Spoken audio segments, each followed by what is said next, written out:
Welcome, everyone, to another great episode of Scott Talk. Today I've got Mr. Cory Coons, and he's coming to us from Ontario, Canada. He's a MTS recording artist over with Michael Strover, and I'm very excited to have him on. Let's bring him in. What's going on, Cory? Hey Scott, how you doing? Doing pretty good, man. I had a eventful evening last night. I Uh, read something a little bit about that on your Facebook page. What happened? it was about 10 o'clock at night, and my daughter was out driving around, and it had snowed like 5 inches the day before. And she decided to take some back road home. Not really sure why, but the road was not plowed at all. I'm actually surprised she made it as far as she did because, she's only 18. She hasn't been driving that long. So she ended up veering off the road into, she was like a good 5 feet off the road.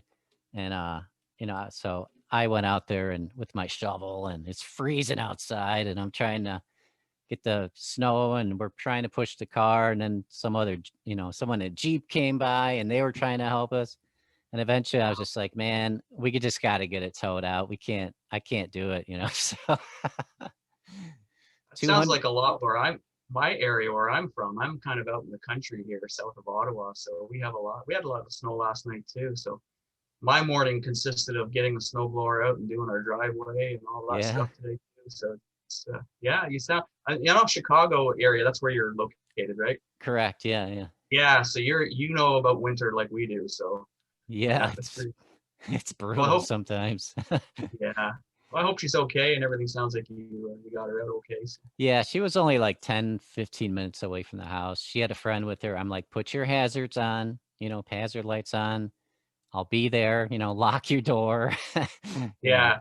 don't let anyone else help you. Just tell them no thanks, and so I got there and it was fine. So, anyways, All good. what are you up to today, man?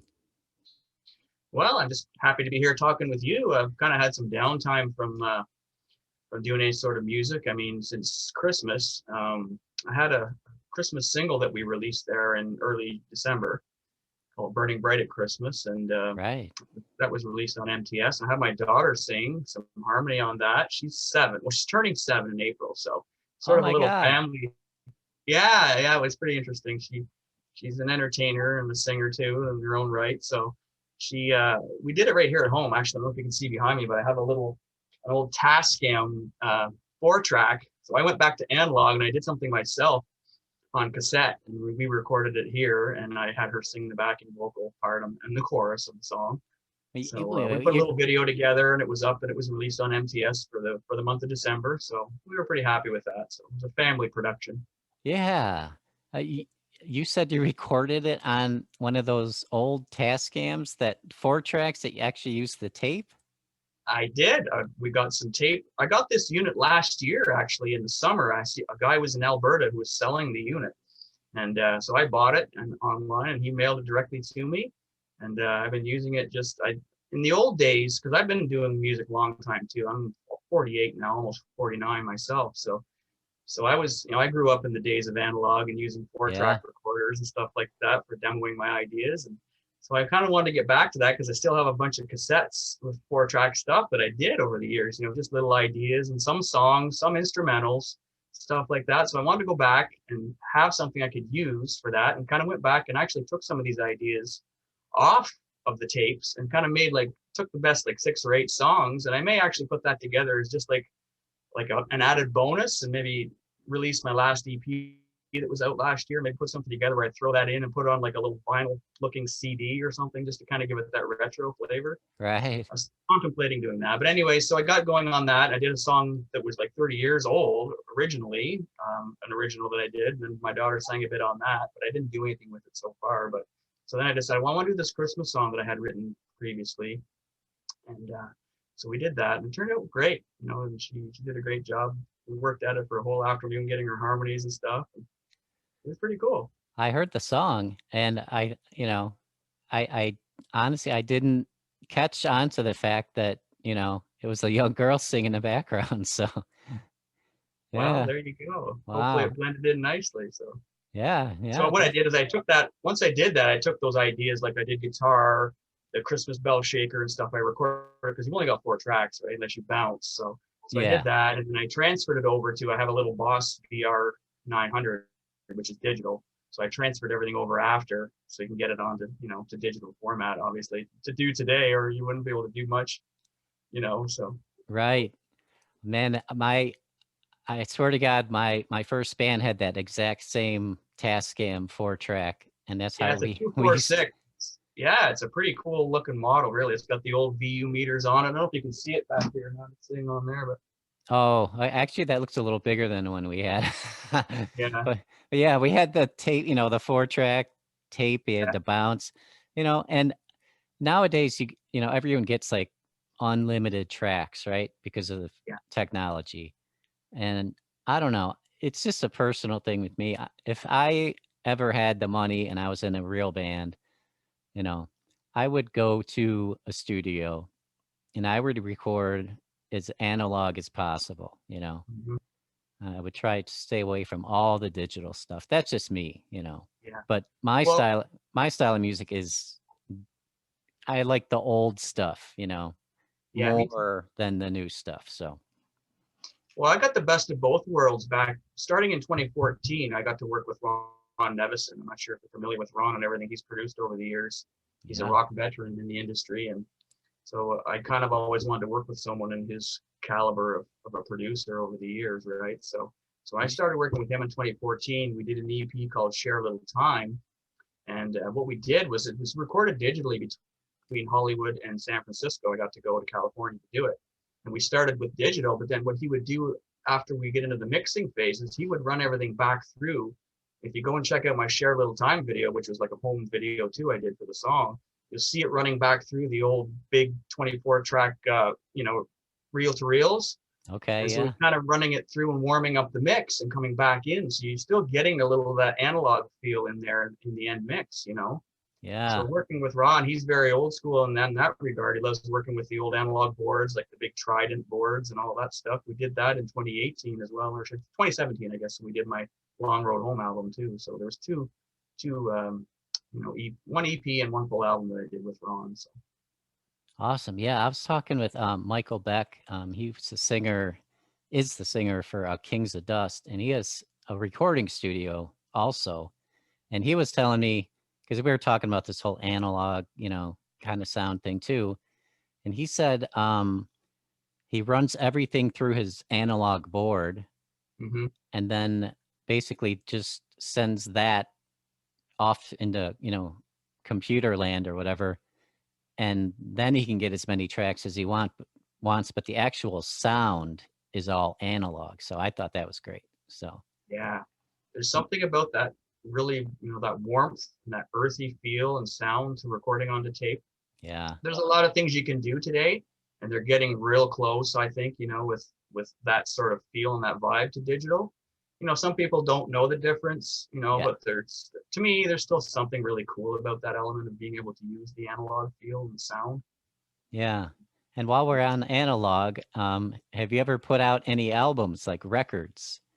Well, if you can see behind me there too, I have my 2 latest albums that I did, 33.3, which is the EP from last year, and then The Long Road Home from 2018. So what I did was I went and had some, copies of the albums made up because I'd never released anything on vinyl. And vinyl, yeah. So a couple of years ago, I did like a little sort of a PR thing just leading up to Christmas where I put, on Facebook, I put it out saying, if you want to get the album, it's a specialty sort of novelty item.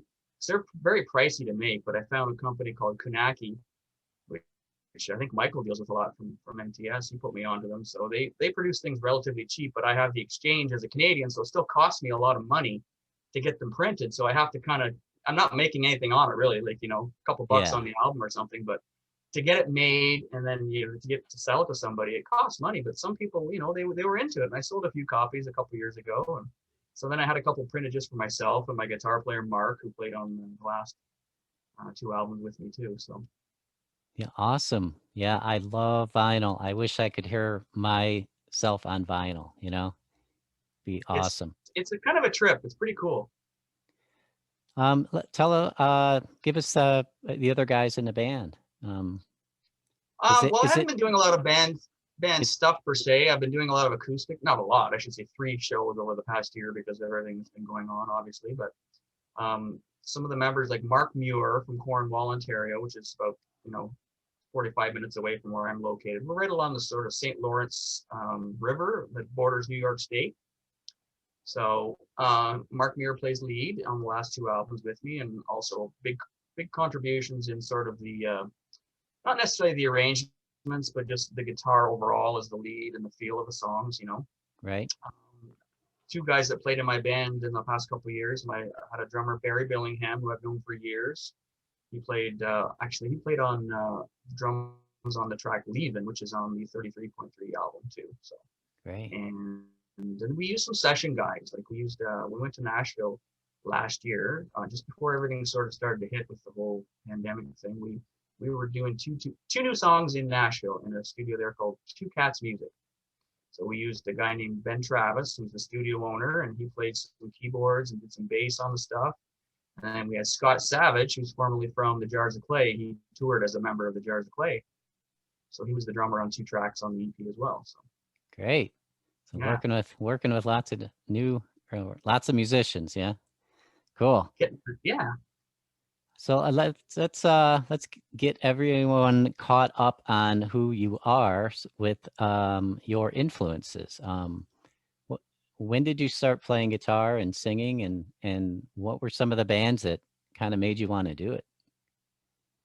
Well, I have a feeling that you and I probably have a lot of similar I influences. think we do. Growing up in the 80s, 70s, and 80s, a lot of the very melodic radio rock-oriented stuff.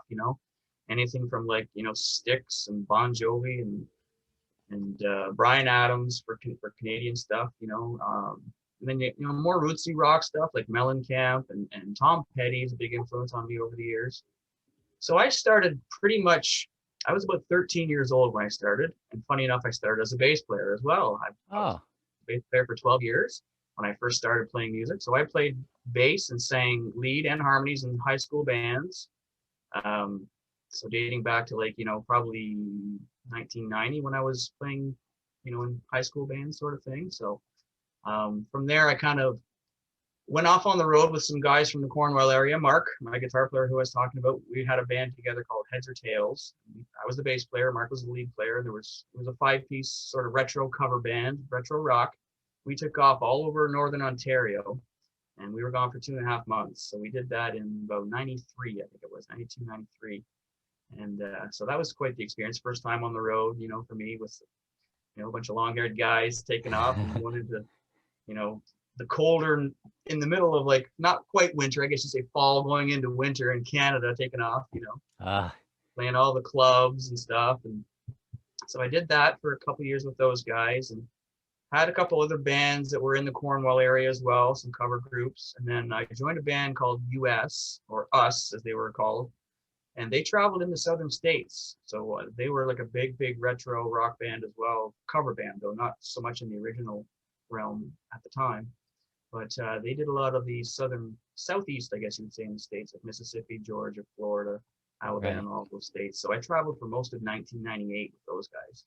Wow. Doing frat houses and some cool clubs and Panama City Beach, Florida, all that kind of stuff back in my single days, Great, yeah. Any crazy stories or any weird things happen to you guys on the road trip? Oh, there's lots of stories for sure, especially probably in the 1998 area. There was Panama City. You can imagine what spring break in Panama City would be like with the girls on stage and the bra clotheslines and all those kinds of things happening and stuff, But some funny stories and lots of good times. After that group I came off the road. I left that group because they kind of weren't into the original aspect of things so much, and they were a pretty well-oiled machine going out, almost a tribute to the 80s and sort of thing, Right. So I started working on writing, even before I joined those guys, about 96, 97, I was working and writing a lot of my own stuff and putting together stuff. And then I released an album. My first sort of full original rock album was in 1999. It was called Tycoons. So it was kind of a play on my last name, but a band sort of, feeling and entity to it. So we did that for the early 2000s. We played locally here in Eastern Ontario, and did a lot of clubs and fairs and sort of summer festivals and stuff like that, and got a pretty decent following along the St. Lawrence Seaway Valley here. So we did that. But then in 2004, I did my first original album of like sort of roots rock, country rock sort of feel. And just been recording stuff ever since, you know, doing albums and EPs on my own. And then I hooked up with Michael with MTS, I guess about 3 years ago now. And he's Okay. been great. So he's wonderful with all the independent artists. Hopefully he's turned you on to some new people you're interviewing and stuff. So He has, yes. yeah, so he's great. You know, worldwide independent albums, or independent artists, I should say, that he's been promoting. So Yeah. I was trying to, I was listening to your music earlier this morning again, and I was trying to think of, because your voice reminds me of somebody, not like totally, but I'm thinking like, who does he remind me of? And it took me till this morning till I finally figured it out. I, I think you have a little Dennis DeYoung in your voice. Sticks, you know? well, Styx is a big influence. I've Yeah. had that. Thank you for that very much. I've had people comment on that before. And actually, Tommy Shaw probably a bigger influence than Dennis himself. You know, is because Tommy did the Damn Yankees, and I've Yeah. been following Tommy for years. And of course, with working with Ron Nevison, he produced all that stuff. So you know, the Damn Yankees and all those kinds of bands that Ron produced. But then I got to meet Tommy a couple times. Once in Niagara Falls, I guess around 2011 or 2012, something like that. And then I met him 2 years ago. We went to Florida for a family trip, and Ron kind of set up where we went to meet him at it was Strawberry Festival in Florida, and we got to meet him after the show backstage. And just a great, Cool. wonderful guy, and yeah, big influence. So I mean, thank you very much. I appreciate it. I think you're going to hear a lot of that sort of thing, like the 70s and 80s melodic stuff Yeah. mixed in with roots rock and sort of, you know, a little bit on the countryside here and there, you know, kind of a little mix of everything. So Yeah, I hear that all that stuff, man. It's great because it's not just a one dimensional. You have sort of the rock, a little bit of the country, a little bit of the, you know, the older kind of classic kind of feeling, and they're just good songs, you know, and there's no like real fuzzy overdriven guitars on it where you can't make anything out, or you know, mm, it's really good stuff. thank you very much. Yeah, definitely. When you're writing songs, what's like your most typical process of writing a song? Is it picking up the guitar and then maybe coming up with some melodies, or do you hear something in your head first and then go find the guitar? Or how do you That's a how do you great question because there's no real cookie cutter way for me to do it, you know. right? Sometimes I just pick up the guitar, I start playing some little riffs of some patterns, a lot of the time on acoustic because everything has to start, you know, right from the sort of ground up. You know what I find with songs, you can play it on an acoustic and you can sing it, and you can do anything with it, right? So Yeah. so a lot of the times it's just a little riff or a pattern on the guitar, and then I might hear I'm like start humming a melody for a chorus. Other times I might just, like you said, there's things coming into my brain, like, oh, like I might see something on TV or hear something on the radio and it gives me an idea, and all of a sudden I think, oh, that's kind of a interesting title or a concept for something, you know, and then kind of work something around that. So it's different things all the time. Sometimes it's personal experiences. I have some songs I wrote about my parents who passed away. I did a song for my daughter back when she was 2. I did a little song about her, and we did a video for that. So you know, all kinds of things come into play for influences, and Yeah. yeah, whatever the sort of muse or the spirit drops to you, you know, kind of thing. I find Yeah. and let it take. I try not to control it. I let the ideas or the flow control what I want to say, how it comes out. You know, Right. And yeah. now, are you one of those guys that when you get like a melody or a song in your head, it's there until you know, finish recording it? Or are you like me and forget it 5 seconds later? So you gotta like constantly have a recorder or something near you so you don't forget your idea. Well, yeah, in the old days, I used to remember things and they would stay with me a lot more. But as you get older, it's like, okay, I got my phone here. I got to put that, you know, having an iPhone. I've only had an iPhone for maybe 4 years now. So, I mean, you know, being able to go on there and record these little ideas. Now my phone's building up all these little ideas, and I go back, oh, hey, when did I do that? You know? So, Yeah. yeah, those things are great to have. And I'm still a paper and pen guy too, or whatever. Just write everything down. If it comes to me and I don't want, if I think I'm going to forget, it's like, got to write this down or whatever. because things can sit there. Like it may not even be full songs. They can sit there. I call them marinating. Like I marinate ideas. Okay. You know what I mean? And they sit Yeah. for time. And it's like sometimes I'll go back and revisit something that's been done 2 or 3 years ago, or maybe even longer from stuff, you know? So yeah. Yeah, all the best stuff I've ever wrote was when I wasn't even paying attention to what I was playing, just totally just Yeah. goofing around. And then one of the, band members should be like, "Hey, what are you playing? What is that?" And I'd be like, "What?" Wouldn't even know. They'd have to tell me, Yeah. just crazy stuff. It uh, must have been a real trip to be hanging out with Donnie V during his whole process when he was writing that album. That must have oh been, my God, dude, man. I'll tell you some stuff, man. It was it was like the great, besides having kids and getting married and all that stuff, it was really one of the best experiences of my life. I mean, That's awesome. I absolutely worship Donnie V, I'm for a big fan myself, like I was telling you before. It's yeah, he's another influence. Not so much in my music. You may not hear it in the music, maybe, but like even the melodic and harmonious stuff of the Beach Boys, as opposed to the Beatles, which I know he's huge into the Beatles. But I mean, yeah. all that sort of harmonious melodic stuff, I love that and the way Donnie creates, you know. But anyways, let me hear some of the stuff, the story. Yeah, he's a master crafter and the best at what he does. Power pop, king of power pop, definitely. Um, well, I had seen Enough's Enough before. Okay. Um, I had met Chip, I met Vicky, I met Derek. Awesome. I just never met Donnie, and it just kind of happened that way. And well, years later, there was a gig they did where my brother's band, Velvet Jones, was opening up. I believe it's Velvet Jones. That was Stevie D from Buck Cherry's old band. Um, if that's who was opening, I don't remember. But I remember after the gig, everyone was behind in the parking lot, like after gig, hanging out, drinking, and all that. And Donnie was there, and all these people around. And I couldn't get the nerve to go up and say hi to him because I thought if he thinks I'm a dork or something, I don't know if I can handle that. So I Right. never even talked to him. And then yeah, this thing, Mike Tholen, the guy that did Beautiful Things, Right. he recorded it. He was friends with my brother, and him and Donnie had put out this message on Facebook saying, "Hey, if there's anyone out there, that wants to come assist in this record, and hang out with us and whatever." So I was like, "Yeah, that's very interesting." So I think a day or two later, I was like, Yeah, I'll do it." And then Mike saw my last name, contacted my brother, and said, "Do you have a brother named Scott?" And he said, "Yeah." So they were like, "Yeah, man, you're in." And I'm like, "Okay."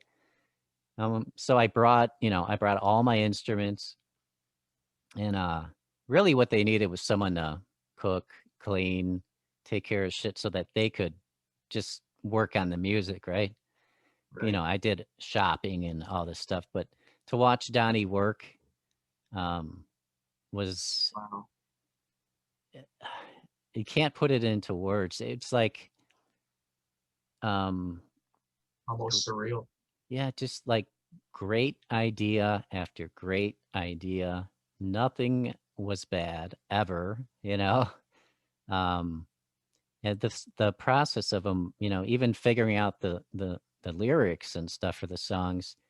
Sometimes I think he just, bam, it's there, and then once in a while, he's got a word or two that he, had trouble finding. And I was actually fortunate enough to get a word in his song, because he had this song he couldn't come up with a word for, and eh, when he was recording it, all of a sudden it just popped in my head, and basically I knew not to say anything. Okay, like you're a musician, you have ideas, and you wanna say, "Hey, how about this?"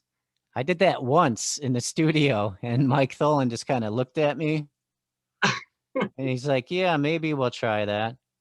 And then he just got back to whatever he was doing, and I thought, "Oh, why did I say anything?" But the only other time I ever said anything is like, I was like, hey, how about birthday? Birthday video. And Yeah, I know the song. Donnie's like, yeah, I like that. You know, That's so cool. if I would have been That's able to like, you know, offer up more suggestions, I may have gotten tiny little pieces here and there, but I did get to do a scream at falling through the pages at the end. I did the woo, stuff like that. So nice. my Hofner bass is on the album. My Uh, my Fender Strat, one of my acoustics. It's awesome stuff. yeah, because he went through a whole lot of different guitar sounds and styles on that album, as opposed to when you had the, in the Enough's Enough days, it was basically your 80s, whammy bar and the very Right. straight 80s playing, right? And I Yep. know Donnie over the years was always so much more broader than that, and I remember him talking about stuff and how he did that album and the Yeah. use of the very 60s sort of feel of some of the guitar sounds and, you know, Yeah. I think they, in the beginning, they kind of gave him Derek and Derek Frigo, the guitar player. I think the label kind of had something to do with some of those guys in the bands, but I think Donnie was always trying to hold Derek back a little bit, like, hey, don't go, don't do too much of this kind of stuff, right. because Donnie, he's just a pure songwriting genius, in my opinion, so. Yeah. Let me think. Is there any good stories I can share? I mean, just imagine waking up every day and, you know, seeing your idol like sitting right there and, hey, what's up, Scott? I Yeah. guess one of the funnier things was he had like 4 pairs of reading glasses because Yeah. he'd always misplace them. And one of my jobs was to always know where his glasses were so he wouldn't have to walk around looking for them. That's awesome. Yeah. He's had such an interesting life and such a really a true rock and roll life, when you think about all the problems and all the just with everything, whether it's labels or whether it's, personal things or whatever it is. Basically, he's not your poser rock and roll storyteller. That's the life that he's had, and that's real and that's what hits home. That's what I always say to people when you're writing songs, that if you keep it real and you touch somebody with your song, if they can remember where they were driving when they first heard it, or if they were at this person's place, whatever, you know what I mean? It's if something is like you're gonna remember that sort of feeling that you got from something, then you're doing your job as a songwriter. You're having that lasting effect on somebody. That's important. Yeah. Yeah, he was telling me, every once in a while he'll get someone that said, your music saved my life, man. You know, Yeah. and Now, is he a pretty open guy as far as, to get a hold of? Like you once you got to know him, then it's pretty easy for you to just say, hey man, how you doing now? yeah, well, he gets like, probably 500 text messages a day. So Wow. if he happens to see mine, he'll respond, but I try not to bug him. Yeah, for sure. you know. Oh, he'd Um be a dream come true sort of guy to, even just knock some ideas back and forth off of, or, oh, co-write a song or something. That'd be amazing. yeah. Maybe I'll have to try to hook you guys up. I'm doing the shameless plug here. Yeah. Hey That's man, awesome. before I met him, I would have done pretty much anything to meet him, like, That's anyways, great. let's get back to your band. In 2020, National Indie Radio gave your song Good Times Gone. You guys were number 7, right? Is that for the year? Yeah, I assume it's for the year. There was 2 different charts there, and I know I was number 7, and there were some other MTS artists that followed down, and it was great. I was very, very surprised. I'm like, wow, this is quite an honor to be on an independent radio chart for the whole year. I mean, I feel pretty privileged to be, and honored to have Yeah. that, you know, and so that's great. I mean, I just found that out. I guess it was shortly after the new year, so they put that little chart sort of listing out. So Yeah, that's fantastic. I saw that. That's awesome. It's got to make you feel great. it does, and that's for that song too, because it's kind of one of those songs where it kind of touches on the current times that we're doing, but it's also sort of like, you know, that quality versus quantity of life, you know, where you know, the good times gone, you got to take every day for what it's worth, sort of thing. And, you know, the life in your days, as I say, not the length of your stay in the song. So, you Yeah. know, and it's kind of sort of a spiritual element to it. And I had another good privilege of having somebody who I kept in contact with from Tennessee was Chris Golden, who is, I don't know if you know the Oak Ridge Boys, but he's William Lee Golden's son. Oh, So wow. Chris Golden he's a major gospel artist, major, like, independent, but very, you know, I didn't meet him at the Josie Music Awards in Tennessee, but I kept in touch with him since then. And then when we went back to Tennessee to record the new EP last year, then ended up going to see him at a little church, and we got to see him do a show. And my friend Mark and I, obviously the guitar player, we were there, and it was such a spiritual night just to kind of sit there and watch him perform, you know, like, just like almost as, you know, if we were closer here, just like sort of like this closeness, you know what I mean? Like Wow. talking and then meeting him and then keeping in touch. And then he sent us, the song was done because we tracked a lot of the stuff there, but then we came back and we worked and sent ideas back and forth after we had the majority of it done. But we had talked to Chris and we couldn't make it work to get him there when we were in Tennessee to work on the song, but he sent us some mandolin stuff.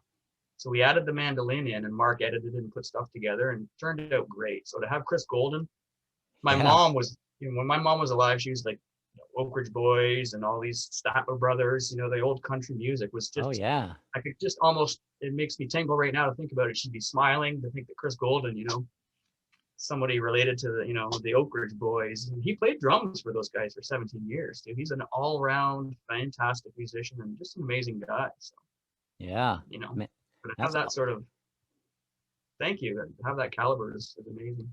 yeah, that's awesome. So what this is kind of a hard question, maybe not. What drives you to keep doing music? I mean, Passion. passion.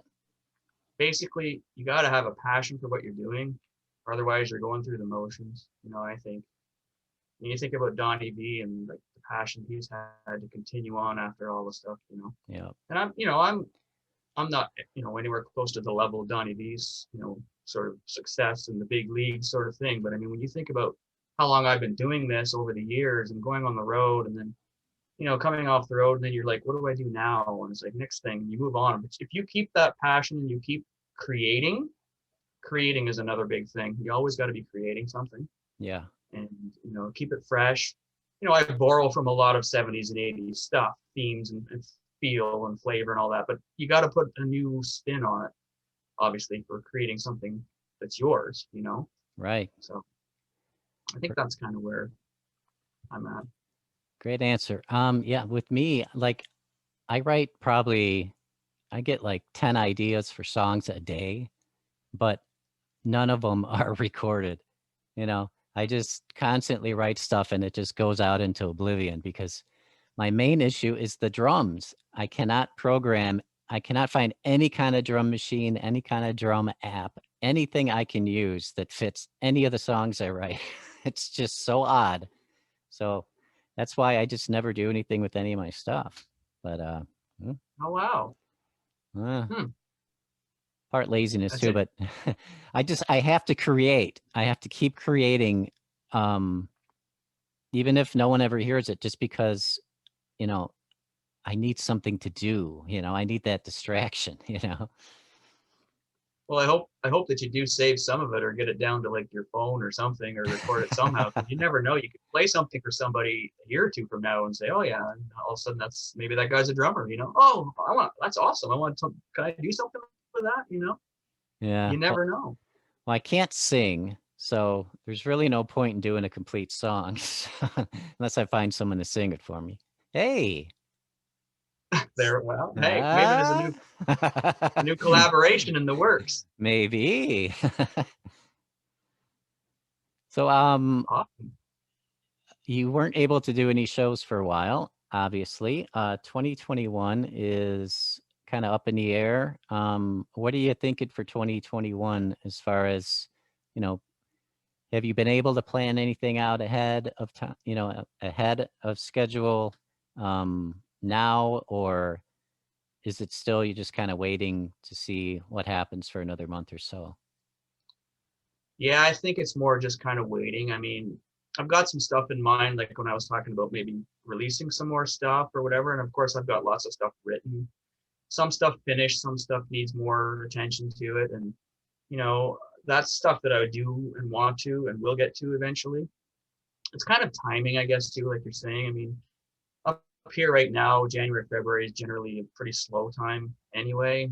Yeah. Um, I mean, the venue, like I really only played one little local venue from August to Christmas time last year, which is a great local venue, which was, you know, very open to still doing live performance right now. And so we'll see what happens with them. And we're still in like a lockdown here. We're like, it's been locked down since December 26th, and they're calling it a stay-at-home order. Like it's just gotten so ridiculous in my mind here because, but Yeah. I hear we'll you. see. I'm hoping that you know, in another like 2 to 3 weeks, we're going to maybe know a little bit more as to if businesses can open again and what's going to happen. You know, and get the ball rolling at least into the spring, and see. I mean, who knows? I mean, this is something that's just so up in the air. You know, Yeah. it's crazy. Uh, Tell everyone about your latest songs. What do you want to push right now? Like what's going on with you musically? Um, well, there's stuff in the works, but I don't really know for sure what song I will put out next. There's a couple things that I've got, and it depends on budget and whether I do more stuff here at home, you know, and Right? save money, or if I decide to work with Mark again down the road a little bit and do some more stuff. Or I'd love to get to Tennessee again. I mean, we can't even cross the border, so you can't drive. You can fly, but then of course, you know, with the isolation for 2 weeks after and all this stuff, I have no idea what's going to happen. Yeah. So I'd love to get to Tennessee. I mean, I've, you know, spoken to Chris before, but I'd love to work with him, Chris Golden, and, you know, in person or something, you know, Yeah. stuff like that. And there's other people, and um, who knows? I mean, it's Yeah. just, it's wide open. Yeah.